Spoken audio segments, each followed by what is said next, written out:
Hi guys, and welcome back to the channel. So yeah, in this video I'm going to be talking about my top 15 favourite movies from the year 2010, going into a brand new decade with this series now. And yeah, this was kind of a difficult year to put together. Some of these movies aren't my personal overall favourites, but these are definitely the diamonds that shone out for me from 2010. But yeah, again, this is just my personal favourite list from this year. Your list is going to be completely different, and so it should be. And as always as well, I'm going to leave a full list in the description of honourable mentions that just didn't make the cut for me. So yeah, that being said, I'm going to kick it off with number 15. So coming in at number 15 for me, we have The Expendables.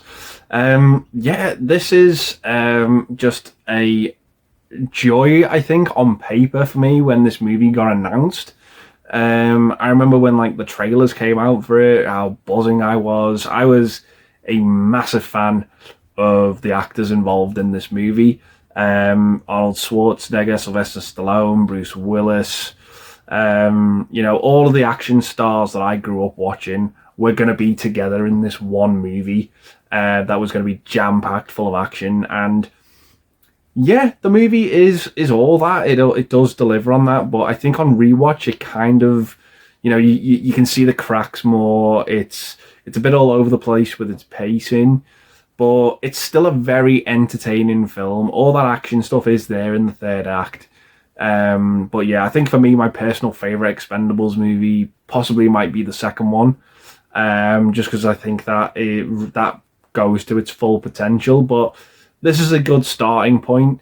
It's an alright movie, but yeah, I do enjoy it for what it is. So yeah, that is my number 15 pick, The Expendables. So coming up next at number 14, we have Toy Story 3. It might be a surprise to most people that this is coming in so low on the list. But for me, Toy Story 3 is my least favourite Toy Story movie out of the four we've got at the time of this recording. And yeah, it's a good movie, but for me, it pushes way too much on that emotional button that it kind of makes me not want to come back to revisit this film. It's got a great story, it's got great characters, returning ones as well as new ones, a fabulous villain, in my opinion, with motivations you can really sort of get behind. And it's another villain that you absolutely love to hate with what he does towards the end of this film. And yeah, it's all around got everything there that I should like, and that those are the things I do like about this film. But again, that ending, it just pushes way too much on that emotional button for me that it's hard to revisit at times. But it is an all-round solid film on the whole for me. So yeah, that is Toy Story 3. So coming in at number 13 for me, we have James Gunn's Super, starring Rainn Wilson. Yeah, this was kind of like a sleeper hit, I think. It is pretty much like, follows this guy who is pretty much like kind of fed up with the way things are going for him. His wife's gone missing and he wants to get her back.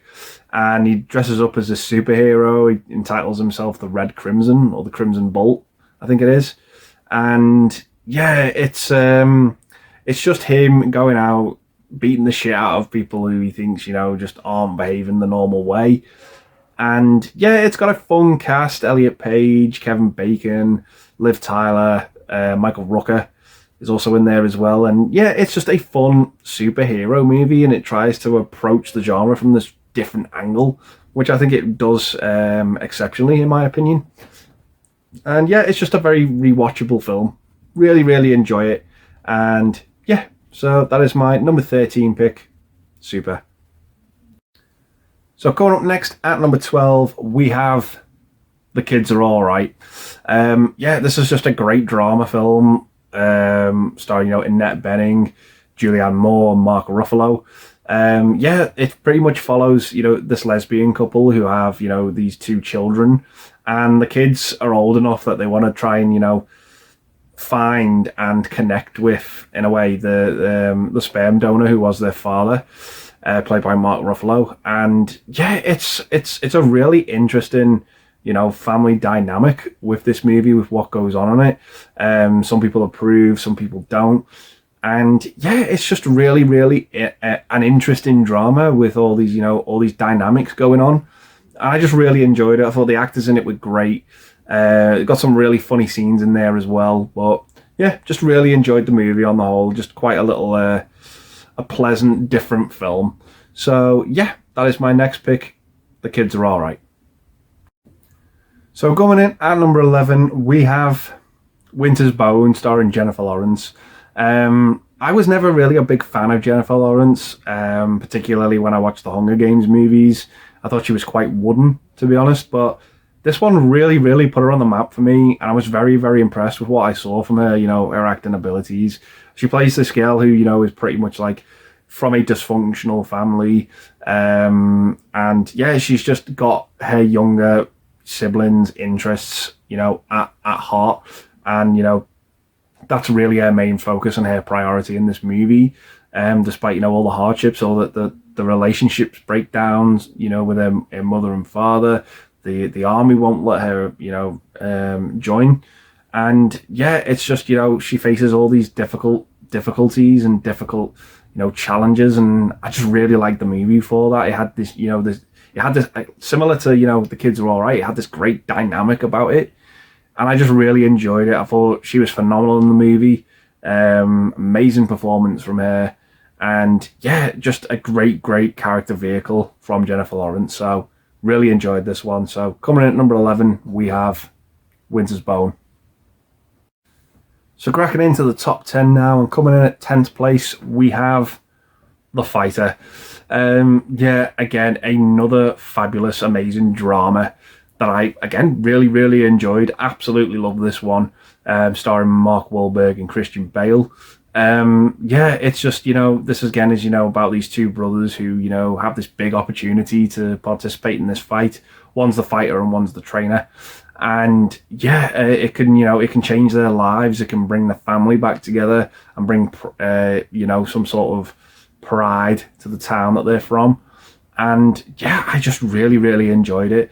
But for me, the star of this movie and the shining light is Christian Bale. He's phenomenal in this movie. It's one of his best performances. Absolutely amazing stuff in this movie. And yeah, it's just a great, great, fantastic boxing drama. Really, really enjoyed this one. So coming in at number 10, we have The Fighter. So coming in at 9th place now, we have Kick-Ass. Yeah, this was similar to Super, a really, really fun, interesting, superhero movie. A bit more grounded, this one, in reality. Doesn't hold back with its violence either. I know there's a debate whether, which one do you prefer, Super or Kick-Ass. I kind of do prefer Kick-Ass a little bit more because I just find it that bit more rewatchable. I have a fun time with this one. I have a better time with it. Not to take anything away from Super, but yeah, I just really enjoyed this one. I love the cast of characters. I really enjoyed Chloe Grace Moretz as Hit Girl. I thought she was fantastic, and Nick Cage as her dad. Their sort of storyline was quite fun in this movie, but yeah, Aaron Taylor Johnson as Kick-Ass was great. Sort of like this school kid who, wants to be a superhero, but just the reality of it hits him like a ton of bricks. And yeah, it's just a fun movie. Really, really enjoyed it. Really, really rewatchable and very likable. So yeah, coming at number 9, we have Kick-Ass. So coming in at number 8 for me, we have Black Swan. Yeah, starring Natalie Portman, winning Best Actress for this movie as well. So yeah, this is just a deep dive movie.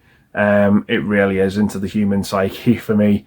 Obviously, there's this huge stage production that's going on, and Natalie Portman's cast, in this particular role for this movie, and it just completely consumes her in, I think, ways that she couldn't imagine in this movie. It's harrowing to watch at times. Yeah, just, this character mental descent, at least that's what I got from it anyway. And it looks great. The movie sounds great as well. It's got an amazing cast. And yeah, it's just a really, really interesting looking and with its story projecting movie. Really, really enjoyed this one. So yeah, that is my next pick, Black Swan. So coming in at 7th place, we have The King's Speech. Yeah, Colin Firth, absolute powerhouse in this movie as King George, who suffered with a speech impediment, and it's about his relationship, his partnership with Geoffrey Rush's character, who sort of, helps him try and overcome the stigma that he has with being able to, speak in public. And, he's supposed to be delivering this speech during World War II. And yeah, it's just an acting powerhouse movie. It really is. Swept at the Oscars as well, Best Picture, Best Actor. And yeah, it's just an all-round really, really enjoyable, little charming film that I just really enjoyed. So yeah, that is my next pick, The King's Speech. So coming up next at number 6, we have I Saw the Devil. Yeah, just a brutal movie. Brutal is the best way to describe this film. Absolutely unhinged about this serial killer who is performing such absolute heinous acts of violence and murder in this movie. And yeah, it's just absolutely executed brilliantly in this film. I just really, really enjoy it, just, for that reason, as harrowing as the movie is. Oh, brutal's the word for it, guys. It really is. And yeah, I just enjoyed it for what it was. Absolutely harrowing film, phenomenally acted, well shot, delivers on the gore, and yeah, there's more to it than that. This movie really, really does have some great depth to it as well, about the human psyche and obsession from this detective.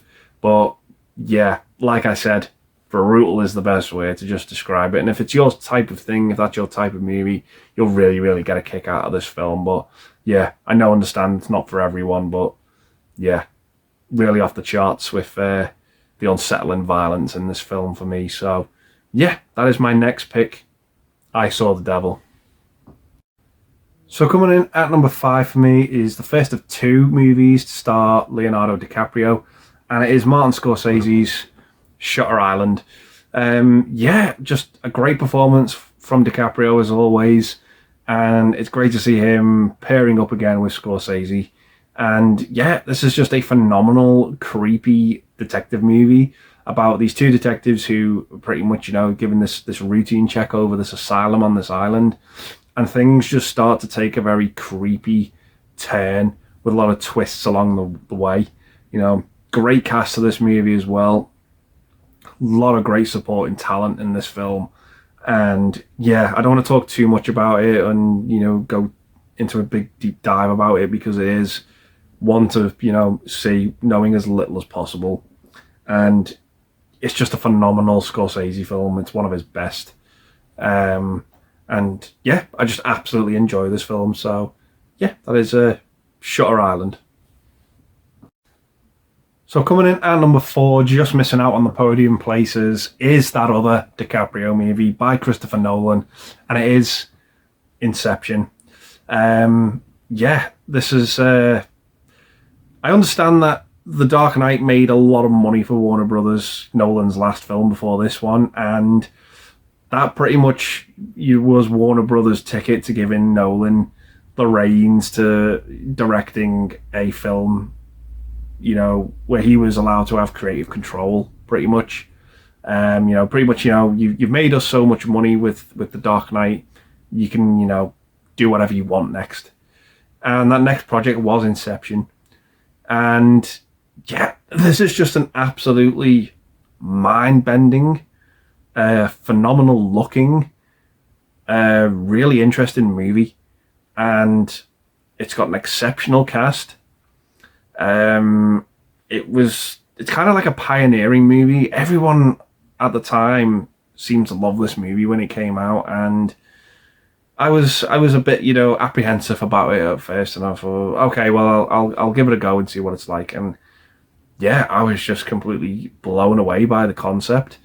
The movie itself, obviously, is kind of, it can be confusing at times, but it just looks, so interesting, and it just grabs you from the get-go. The sequences in it are just absolutely phenomenal. And it's just a cracking film. It really is, on the whole. Just absolutely enjoy it. Like I said, amazing cast as well. One of Pete Postlethwaite's last roles, before we lost, such a great actor as well. And yeah, I just really enjoy it. Really dig how the movie looks. Yeah, I'm just have a great time with this one. So, just missing out on the podium places for me. Coming in at 4th place, we have Inception. So coming in at 3rd place for me, taking the bronze medal, we have Tucker and Dale versus Evil. Yeah, this movie was an absolute delight. I enjoyed it from start to finish. It was everything I wanted it to be. It has this very sort of Evil Dead vibe about it, a sort of cabin in the woods type of movie. And, it has your typical cliche characters. They're all going to get bumped off one by one. But yeah, the two leads, Tucker and Dale, who, are always in the wrong place at the wrong time in this movie, just make for such an entertaining treat of a film. And I just absolutely loved it. It did everything I wanted it to. Really, really enjoyed it. Unfortunately, I think the Blu-ray is actually quite hard to find now. I may be mistaken on that, but there definitely was a time when this movie was, sort of difficult to sort of get your hands on the Blu-ray. But nevertheless, if you can find this film, please dig it out. And if you do enjoy the horror genre, please check this one out, because it's a great entry into it, and the movie is just a lot of fun. So yeah, coming in at 3rd place for me, we have Tucker and Dale versus Evil. So coming in at 2nd place for me, taking the silver medal, is Ben Affleck's The Town. Yeah, just what a great heist movie this is. Really, really enjoyable. You can definitely see that Ben Affleck got some, inspiration from Heat in this movie, particularly with, the robberies. The characters in this movie are absolutely great, and it doesn't feel like a Heat ripoff in any way, shape, or form. But yeah, it's just an absolutely wonderful film. Ben Affleck's great in the lead. Jeremy Renner is just completely unhinged and unpredictable in this film. You just don't know what he's going to do next.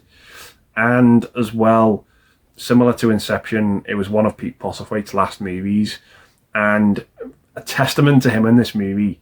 He is terrifying, and all you see him pretty much do in this film is prune flowers, but it's what he says that is just so scary, so unsettling.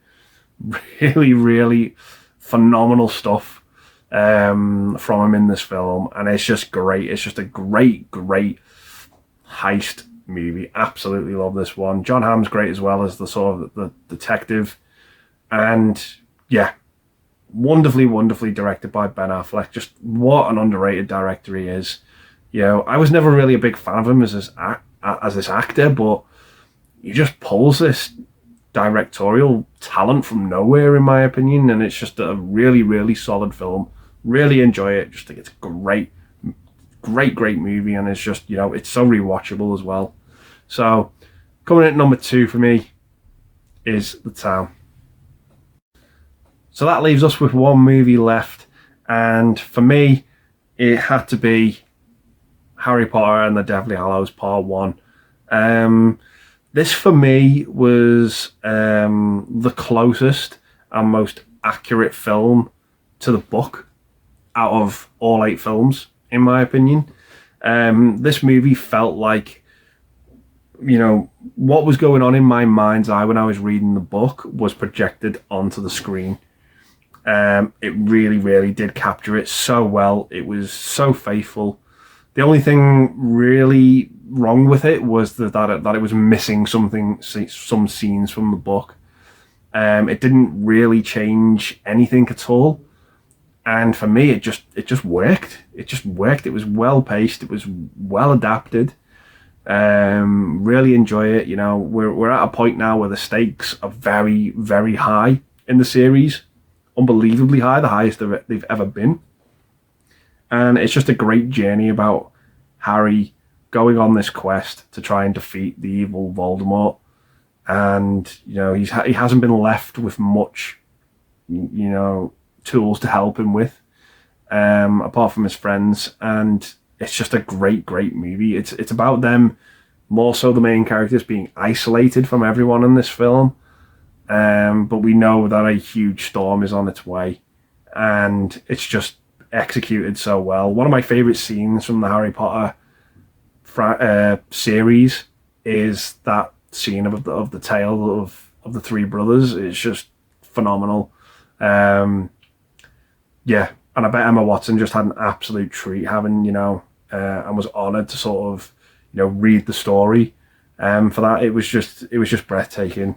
And yeah, as I've gotten older as well, I find the end of this movie really chokes me up. Really chokes me up. The last time I rewatched it was very emotional, and yeah, but it has to be, and it needs to be, for that last film. And yeah, it's just a great adaptation. Absolutely love this one. So yeah, coming in at number 1 for me is Harry Potter and the Deathly Hallows Part 1. So yeah, those are my top 15 favourite movies from the year 2010. I'm going to leave the video there and say thanks very much for watching, guys. Stay safe, and I'll see you in the next one. Bye for now.